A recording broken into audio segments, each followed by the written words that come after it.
اب بارڈر پہ اگلے بازو پہ تیل لگا کر کے بیٹھے ہوئے ہیں، گھس کر تو دکھاؤ ذرا۔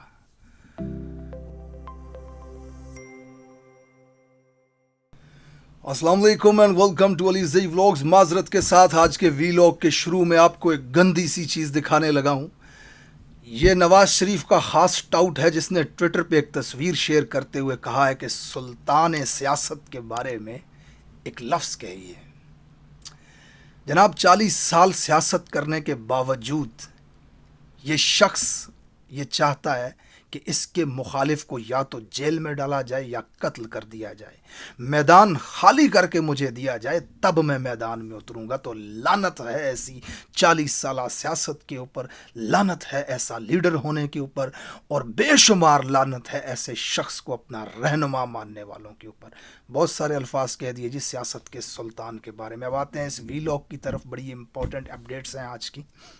سب سے پہلے شامل کرتے ہیں سندھ میں ایک ٹرین کو حادثہ پیش آیا، 10 بوگیاں پٹڑی سے اتر گئیں، 30 لوگ مارے گئے، 80 ہسپتالوں میں داخل ہیں زخمی، اور ملک کا وزیر اعظم ناچ رہا ہے، مجرا کر رہا ہے لوگوں کے سامنے، ڈھولک کی تھاپ کے اوپر بھنگڑا ڈال رہا ہے ملک کا وزیر اعظم۔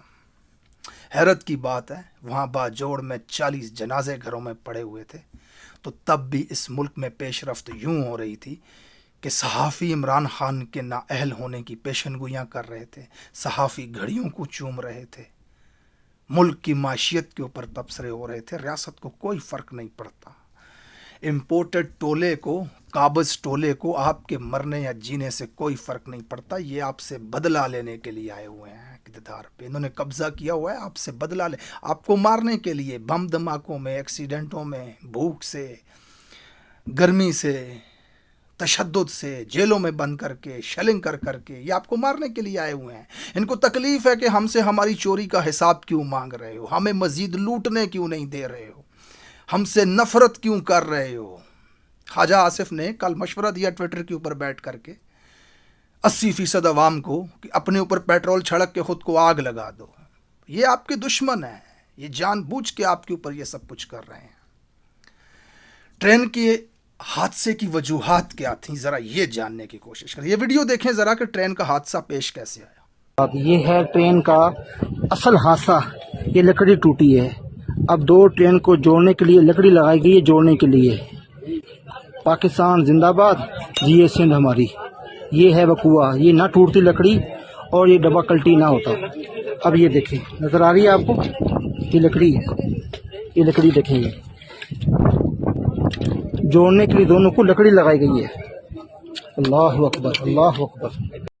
اب ٹرین کی پٹڑی کا جو جوڑ ہوتا ہے، جو جوائنٹ ہوتا ہے، وہ نٹ، کابلوں اور بلٹس کے ساتھ لگایا جاتا ہے، لوہے کو لوہے کے ساتھ جوائنٹ کیا جاتا ہے، لیکن سندھ حکومت نے لکڑی ڈال کر کے کیلیں ٹھوک دیں۔ ہزاروں من وزنی ٹرین اس لکڑی کی شکے، اس پھٹی کے اوپر سے چل کر کے کراس ہونی تھی۔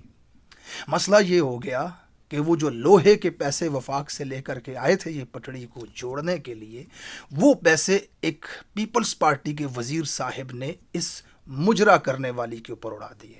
رات کو شراب پی کے مست ہوئے، بی بی کی تصویر کے سامنے مجرا کروایا، اور وہ لوہے کے پیسے جو پٹڑی کے تھے اس مجرا کرنے والی کے اوپر پھینک دیے، اور صبح اپنے ایک ملازم کو جا کے لکڑی سے پٹڑی فکس کروا دی۔ اس ملک میں عوام سے جینے کا ہر حق چھین لیا ہوا ہے اس امپورٹڈ ٹولے نے۔ ان ظالموں، ان قاتلوں، ان دہشت گردوں، ان مفروروں نے آپ کو کوئی ایک بھی بنیادی سہولت نہیں دی اس ملک کے اندر۔ بھوک سے مرتے ہوئے لاچار، بے بس، غریب، مسکین لوگ سفر کرنے کے لیے ایک جگہ سے دوسری جگہ لوہے کا تپتا ہوا یہ ڈبہ استعمال کرتے ہیں پاکستان میں۔ تپتے ہوئے تھر کے صحراؤں میں سے نکل کر کے جاتے ہیں، اس گرم آگ چھوڑتے ہوئے گرم لوہے کے ڈبے کے اندر بیٹھ کر کے سفر کرتے ہیں، وہ بھی انہیں منزل پہ نہیں پہنچاتا، رستے میں الٹ جاتا ہے۔ قاتل ہے یہ حکومت، خدا کی قسم پاکستانیوں کی۔ یہ بم دھماکوں میں مر رہے ہیں تو اس حکومت کی نااہلی، اس حکومت کی بزدلی اور اس نظام کے گندے، نیچ، غلیظہ، فرسودہ چہرے کی وجہ سے۔ یہ ریاست انہیں سیکیورٹی نہیں دے سکتی، ان کی جانوں کی حفاظت نہیں کر سکتی۔ میں آپ کو یہ بیان سناتا ہوں افغانستان کے جنرل مبین کہا جاتا ہے ان کو, میڈیا پرسن ہے یہ. ذرا یہ سنیں کیا کہہ رہے ہیں. افغانستان راځي علي ځای صاحب صفا خبرې ورته وکړو. دغه په ډیون آنلاین باندې سیمې خاردار دی ولې تیر کړی د امنیت په نامه دې تیر کړی, امریکایانو پیسې درکړي دي. دغه دهشتګرد چې دلته اوسېږي په کومه لار تاته درځي؟ د تا اسټابلیشمنټ, پولیس, ادارې, فوج دا د چېرته ویده ده؟ هغوی دې لګیا دي د عمران خان په ټکولو باندې. دغه له دې نه چې د ټي ټي پي کس له باروتو له موټر سره درځي په دې لارو باندې یې نیسي ولې نه؟ دغه ایسا او دغه خپل ادارو ته تنخوا د چی لپاره ورکړي. سب سے پہلے میں آپ کو بتاتا ہوں اردو میں کہ یہ کیا فرما رہے تھے. یہ کہہ رہے ہیں کہ پاکستان کہتا ہے کہ افغانستان سے دہشت گرد جاتے ہیں پاکستان میں دھماکے کرنے کے لیے. تو پہلے پاکستان یہ بتائے کہ امریکہ سے پیسے لے کر کے بارڈر کے اوپر جو اتنی بڑی باڑ لگائی گئی ہے اس کا کیا مقصد ہے؟ پھر جب دہشت گرد یہاں سے بارود سے بھری ہوئی گاڑی لے کر کے جاتے ہیں تو پاکستان کی فوج کہاں ہے, انٹیلیجنس ایجنسیاں کہاں ہیں, پاکستان کی پولیس کہاں ہے؟ کیسے جاتے ہیں دہشت گرد افغانستان سے؟ پاکستان کے تمام کی تمام ریاستی وسائل تو عمران خان کو ختم کرنے کے اوپر لگا رہے ہیں. یہ الفاظ تھے جنرل مبین صاحب کے جو افغان ٹی وی کے اوپر بیٹھ کر کے کہہ رہے تھے. آپ کے سامنے یہ نقشہ چل رہا ہے اس وقت. افغانستان کے ساتھ 5 ملکوں کی سرحدیں لگتی ہیں, لیکن حیرت کی بات ہے کہ یہ دہشت گرد کبھی ازبکستان میں جا کر کے دہشت گردی نہیں کرتے, کبھی ایران میں جا کر کے دہشت گردی نہیں کرتے. یہ پاکستان میں ہی آ کے کیوں بم پھوڑتے ہیں یار, اور خاص کر کے پٹھانوں کے اوپر ہی آ کے بم مارتے ہیں. مطلب افغانستان سے سرحد پار کرنا ان کے لیے بہت آسان ہے, لیکن کے پی کے سے آگے کی سرحد پار کرنا ان کے لیے بہت مشکل ہے. یہ عجیب سا معمہ بن کے رہ چکا ہوا ہے پاکستان کے اندر یار. مطلب یہ دہشت گرد ایران کیوں نہیں جاتے, وہاں پہ کیوں نہیں بم جا کے مارتے؟ اب بارڈر پہ اگلے بازو پہ تیل لگا کر کے بیٹھے ہوئے ہیں, گھس کر تو دکھاؤ ذرا. وہاں نہیں جا سکتے, یہاں پہ آئیں گے, کیونکہ یہاں برسر اقتدار بیٹھے ہوئے دلوں کو عوام کی جانوں کی پرواہ نہیں ہے. اپنی چوری کا پیسہ بچانا ہے, ملک کو لوٹنے کے لیے آنے والا لائحہ عمل تیار کرنا ہے. ایک بھگوڑے مفرور کو اقتدار میں لانے کے لیے عمران خان کو جیل میں ڈالنے اور اسے ختم کرنے کے اوپر ریاست کے تمام تر وسائل کو استعمال کرنا ہے. تو ریاستی باشندے پھر بم دھماکوں میں اڑیں گے, ٹرین حادثوں میں مریں گے. یہ ریاست نہ آپ کی جان کی حفاظت کی ذمہ داری لیتی ہے, نہ آپ کی روٹی کی ذمہ داری لیتی ہے, نہ آپ کی بجلی, پانی, تعلیم اور صحت کی ذمہ داری لیتی ہے. اس کے بعد پیسے دے کر کے ریاست کو جس گاڑی میں سفر کرتے ہیں وہ گاڑی بھی آپ کو منزل مقصود پر نہیں پہنچا سکتی. ریاست قاتل ہے آپ کی. اس ریاست کے اوپر بیٹھے ہوئے چور آپ کی موت کے ذمہ دار ہیں. مرد بنو, جرت کے ساتھ اپنا حق چھیننا جانو. ان کے گربانوں میں ہاتھ ڈال کر کے ان سے سوال پوچھو, یہ آپ کے قاتل ہیں. اس کے بعد بات کرتے ہیں پی ٹی آئی کے 2 امیدوار جو اس وقت میئر تحصیل کا الیکشن لڑے. پشاور کے اندر آپ نے دیکھا جو میئر بنے پی ٹی آئی کی طرف سے اس وقت تحصیل کے, انعام خان ان کا نام ہے. پی ٹی آئی کے ایک عام ادنا سے کارکن.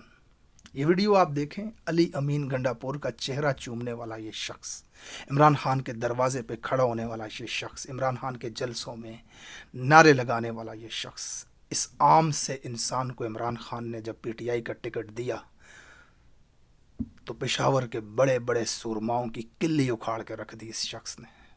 اس وقت مولانا فضل الرحمان کی حکومت ہے.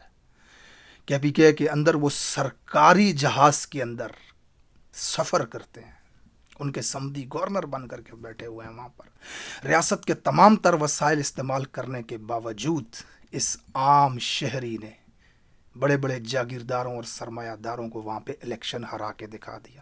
حالانکہ 2021 کے اندر یہی پی ٹی آئی کی جماعت تھی جس کا امیدوار اسی جگہ پر, اسی تحصیل میں 4تھے نمبر پر تھا, اور آج پی ٹی آئی کا امیدوار پہلے نمبر پہ, جبکہ حکمران جماعت کا امیدوار 4تھے نمبر پر بیٹھا ہوا ہے. اس کے بعد حویلیاں کی تحصیل کی بات کریں گے. پروپیگنڈا ہو رہا ہے اس وقت سوشل میڈیا کے اوپر, پی ٹی آئی کا جو امیدوار تھا وہ ہار گیا, آزاد جیت گیا. سب سے پہلے آپ یہ بات سمجھ لیں, جو آزاد امیدوار تھا اس کا خاندان اور وہ بھی پی ٹی آئی کا ہی ہے۔ یہ نشست خالی ہوئی تھی جیتنے والے امیدوار کے بھائی کی موت کی وجہ سے، اور جو میئر حویلیاں جن کو قتل کیا گیا کچھ مہینے پہلے، وہ پی ٹی آئی ہی کے تھے میئر وہاں پہ حویلیاں کے اندر۔ آپ نے سنا ہوگا خبروں کے اندر 11 لوگوں کے ساتھ قاتلانہ حملے کے اندر ان کی جان گئی۔ خاندانی دشمنی ہے، شاید 1970 سے چل رہی ہے۔ 200 سے زیادہ لوگ دونوں خاندانوں کی طرف سے مارے جا چکے ہیں اس دشمنی میں۔ اللہ تعالیٰ رحم کرے ان کے اوپر۔ پاکستان کے اندر کسی شخص کو کردار ادا کرنا چاہیے اس دشمنی کو ختم کرنے کے لیے۔ بہرحال یہ ان کا ذاتی مسئلہ ہے، لیکن اس وقت ووٹ ان 11 لوگوں کی موت کا پڑا ہے وہاں پر، اور یہ سیٹ جیتنے والے شخص کے بھائی کے پاس تھی، یہ ان کے گھر کی سیٹ تھی، آلریڈی ان کے پاس یہ سیٹ تھی، اور وہ شخص پی ٹی آئی کا ہی ایک رکن تھا وہاں پہ، میئر حویلیاں۔ تو حویلیاں کی تحصیل کے اندر اگر ایک آزاد امیدوار جیتتا ہے تو وہ بھی پی ٹی آئی ہی کا امیدوار تھا، اور ان کے ساتھ اتنا بڑا حادثہ پیش آیا، ان کی اپنی سیٹ تھی وہ، اور 11 لوگوں کے مرنے کے بعد ووٹ پڑنا ان کو بالکل یقینی سی بات تھی۔ بہرحال آج کے وی لاگ کے لیے اتنا ہی۔ اپنا بہت سارا خیال رکھیے گا، ملتے ہیں نیکسٹ وی لاگ میں۔